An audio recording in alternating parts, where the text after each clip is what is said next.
அனைவருக்கும் வணக்கம். மேசராசினியர்களுக்கு நீங்கள் கனவில் கண்டதையெல்லாம் நிஜமாக கையில் வரும் அடுத்த 7 நாட்கள். இந்த வகையில் 16-11-2024 முதல் 22-11-2024 வரை உள்ள அடுத்த 7 நாட்கள் இது நடந்தே தீரும். அலட்சியம் வேண்டாம், அவசியம் பாருங்க. இந்த வகையில் மேசராசினியர்களுக்கு என்ன மாதிரியான நன்மைகள் எல்லாம் ஏற்பட இருக்கு, கிரகநிலைகளின் ரீதியாக அமையிருக்கும் சாதகங்கள் என்ன, பாதகங்கள் என்ன, மேலும் என்ன மாதிரியான முன்னேற்றங்கள் எல்லாம் உங்களுடைய வாழ்வில் ஏற்பட இருக்கு, குறிப்பா இத்தருணங்கள்ல கிரகங்களுடைய சஞ்சார நிலைகள் என்ன என்று பார்க்கும்போது ரிஷபத்தில் குரு வக்ரகதியிலும், கடகத்தில் செவ்வாயும், கன்னியில் கேதுவும், துலாம் ராசியில் சூரியன் நீச்சம் பெற்றும், விருச்சகத்தில் புதன் வக்ரம் பெற்றும், தனுசு ராசியில் சுக்கிரனும், கும்பத்தில் சனி வக்ர நிவர்த்தி பெற்றும், மீனத்தில் ராகுவும் சஞ்சரிக்கிறாங்க. இந்த கிரகங்களுடைய சஞ்சார நிலைகளின் காரணமாக மேசராசினியர்களுடைய வாழ்வில் மேலும் என்ன மாதிரியான நன்மைகள் எல்லாம் ஏற்பட இருக்கு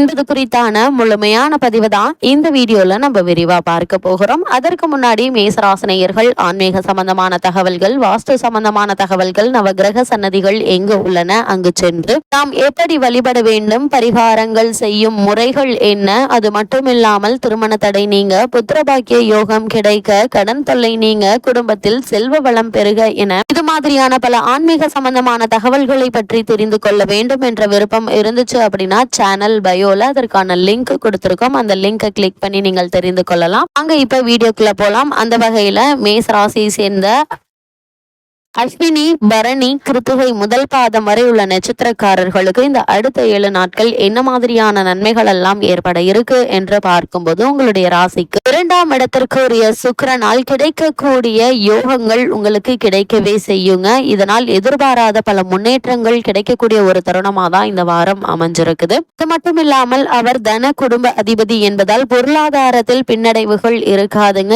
ஏற்கனவே இருந்த பின்னடைவுகள் நீங்கி நல்ல ஒரு முன்னேற்றம் ஏற்பட இருக்கு. குறிப்பா வருமானம் அதிகரிக்க இருக்குதுங்க. மேசராசினியர்களை பொறுத்த வரைக்கும் ஏற்கனவே செலவுகள் அதிகரித்தாலும் எதிர்காலத்திற்கென்ற முதலீட்டு செலவாகவே அமையும் வாய்ப்புகள் அதிகம் என்பதால் நீங்கள் கவலைப்பட வேண்டிய அவசியம் இல்லைங்க. எனவே அதில் கவனம் செலுத்தலாங்க. குடும்பத்தில் சுப நிகழ்ச்சிகள் நடத்துவதற்கு உள்ள தடங்கல்கள், தடைகள்கள் விலகி நல்ல ஒரு முன்னேற்றம் ஏற்பட இருக்குது. தொழில் நன்றாக நடைபெற இருக்குதுங்க. அது மட்டும் இல்லாம புதன் அற்புதமாக இருப்பதால் நீங்கள் சிந்தித்து செயல்பட வேண்டிய ஒரு அமைப்பு உண்டு.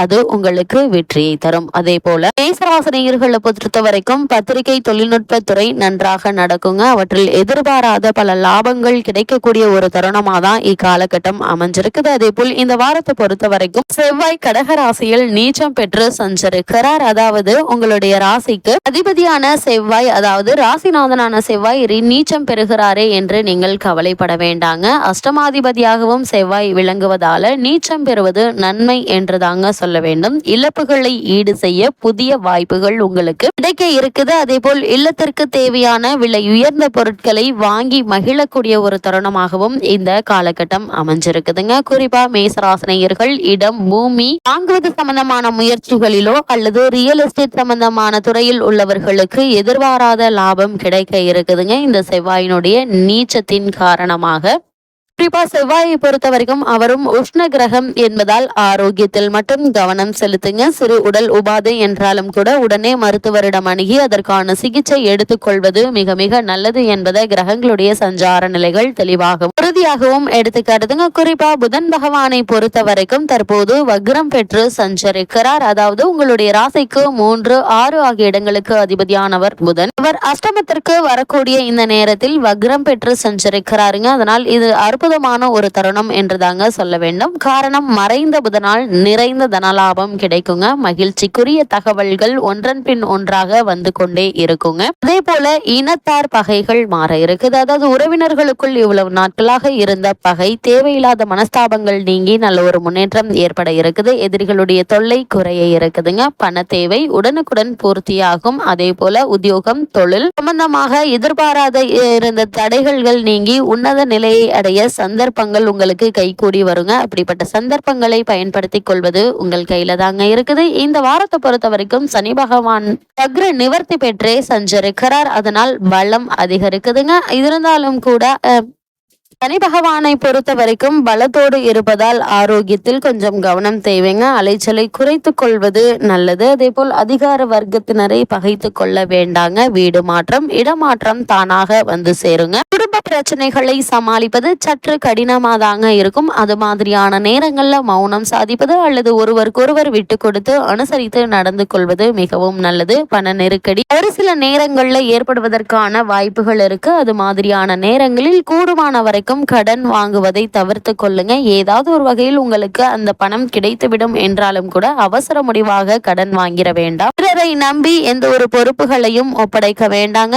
ஏன்னா மீண்டும் அந்த பொறுப்புகள் உங்களிடமே வந்து ஒரு வேலைக்கு 2 வேலையாக வைப்பதற்கான வாய்ப்புகள் இருக்கு. எந்த ஒரு பொறுப்பாக இருந்தாலும் உங்களுடைய மேற்பார்வையிலேயே செய்து முடிப்பது மிக மிக நல்லது. குறிப்பா சுக்கிர பகவான் தனுசு ராசியில் சஞ்சரிக்கிறார். அதாவது உங்களுடைய ராசிக்கு தன மற்றும் சப்தமாதிபதியான சுக்கிரன் பாக்கியஸ்தானத்திற்கு வருவது ஒரு நல்ல நேரம் என்று தாங்க சொல்ல வேண்டும். இந்த காலகட்டங்கள்ல நீங்கள் தொட்ட காரியங்கள் அனைத்துமே ஒன்றன் பின் ஒன்றாக வெற்றி கிடைக்க இருக்குது. இதனால் நீங்கள் ஆனந்தத்தில் இருக்கக்கூடிய ஒரு தருணமா அமைஞ்சிருக்குதுங்க. துணிவும் தன்னம்பிக்கையும் உங்களுக்கு அதிகரிக்குங்க. பயணங்கள் பலன் தருவதாக அமையும். இருந்தாலும் கூட சனி பகவானுடைய நிலையினால் அதிக பயணங்களை மேற்கொள்வதை குறைத்துக் கொள்ளுங்க. பழைய கடன்கள் இருந்துச்சு அப்படின்னா அவை கிடைக்குமா கிடைக்காதா என்ற நிலையில் இருந்தவர்களுக்கு அந்த பணம் உங்களுக்கு கிடைத்து மகிழ்ச்சியில் ஆழ்த்த இருக்குது. ஒரு சிலருக்கு தற்போது நடைபெற்று வரும் தசாபுக்திகளினுடைய அடிப்படையில் ஆடை ஆபரண சேர்க்கை உண்டுங்க. அலுவலக பணிகள்ல நீங்கள் எதிர்பார்த்த முன்னேற்றம் வந்து சேருங்க. வருமானம் திருப்திகரமாக இருக்குங்க. இல்லத்தில் சுப நிகழ்ச்சிகள் படிப்படியாக நடைபெறுவதற்கான சாத்தியக்கூறுகள் நிறைந்த ஒரு தருணமாக தான் இந்த வாரம் அமைஞ்சிருக்குது என்பதை கிரகநிலைகள் தெல்ல தெளிவாக உறுதியளிக்குதுங்க. குறிப்பா உங்களுடைய ராசிக்கு தனஸ்தானத்தில் குரு பகவான் வக்ரம் பெற்று சஞ்சரிக்கிறார். அதாவது உங்களுடைய ராசிக்கு 9 மற்றும் 12க்கு அதிபதியானவர் குரு பகவான். விரையாதிபதி வக்ரம் பெறுவது யோகம் என்று தாங்க சொல்ல வேண்டும். இதனால் சுப விரயங்கள் அதிகரிக்கும். பெற்றோருடைய மணிவிழா பிள்ளைகளுடைய மனவிழாக்கள் போன்றவை நடைபெறுவதற்கான வாய்ப்புகள் அதிகம் உண்டு. எதிர்காலத்தை பற்றிய பயம் நீங்கி முன்னேற்ற பாதையில் செல்லக்கூடிய ஒரு தருணத்தை உங்களுக்கு குருவினுடைய வக்ரகதி தெளிவுபடுத்துதுங்க. தொழில் ரீதியாக எடுத்த புதிய முயற்சிகள்ல வெற்றி கிடைக்க இருக்குது. உத்தியோகத்தில் எதிர்பாராத உயர்வு கிடைத்து மகிழ்ச்சி காணக்கூடிய ஒரு தருணமாக தான் இக்காலகட்டம் அமைஞ்சிருக்குதுங்க. அது மட்டும் இல்லாம மேசராசினியர்களை பொறுத்த வரைக்கும் பொது வாழ்வில் உள்ளவர்களுக்கு இந்த வாரத்தை பொறுத்த வரைக்கும் புதிய பாதை புலப்பட இருக்குது. அவற்றை தொடர்ந்து நீங்கள் முன்னேற்ற பாதையில் செல்லக்கூடிய ஒரு தருணமாகவும் அமைய இருக்குதுங்க. மேசராசியை சேர்ந்த வியாபாரம் மற்றும் தொழில் செய்பவர்களுக்கு கேட்ட இடத்தில் உதவிகள் கிடைத்து கொண்டே இருக்குங்க. உத்தியோகத்தில் உள்ளவர்களுக்கு மேலிடத்து ஆதரவு திருப்தி தருங்க. கலைஞர்களுக்கு கணிசமான தொகை கைகள்ல புரளுங்க. அதே போல் மாணவ மாணவிகளை பொறுத்த வரைக்கும் கல்வியில் நல்ல ஒரு முன்னேற்றம் உண்டுங்க. பெண்மணிகளுக்கு குடும்பத்தில் மகிழ்ச்சிகள் அதிகரிக்க இருக்குது. சுபகாரிய பேச்சுகள் முடிவாவதால் குடும்பத்தில் மகிழ்ச்சியும் குதூகலமும் நிறைந்த ஒரு வாரமா இந்த வாரம் அமைய இருக்குதுங்க. மேசராசினியர்களுக்கு இந்த வாரத்தை பொறுத்த வரைக்கும் கிரக நிலை ரீதியாக கூறப்படும் பரிகாரம் என்ன என்று பார்க்கும்போது செவ்வாய்க்கிழமை தோறும் செந்தில் வடிவேலனை வழிபடுவது எண்ணற்ற நன்மைகளை உங்களுடைய வாழ்வில் ஏற்படுத்தும்.